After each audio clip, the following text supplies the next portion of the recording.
अस्सलाम वालेकुम व्यूअर्स। आज का मेरा टॉपिक जो है वो हाशमी इंग्लिश सेंटर में ये है कि हमें माँ बाप की जो है वो एक गलती बच्चे को ज़िंदगी भर के लिए पीछे कर देती है, वो है कंपेयर करना।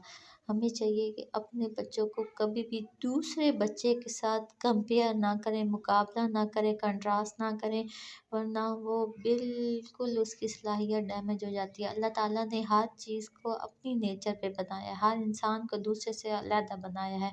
हम कभी भी एक को दूसरे जैसा नहीं कर सकते। तो ये जब नेचर ने नहीं किया तो हम कौन होते हैं ये मुवाज़ना और मुकाबला करने वाला। तो खुदारा अपने बच्चों को अगर मुकाबला करना है तो उसका कल गुज़रे हुए कल से आज का मुकाबला करें, फिर आने वाले कल में सीखें कि आपको इससे बेहतर होना है। तो आपका बच्चा बहुत आगे जाएगा और अपनी एक अलग शनाख्त रखेगा।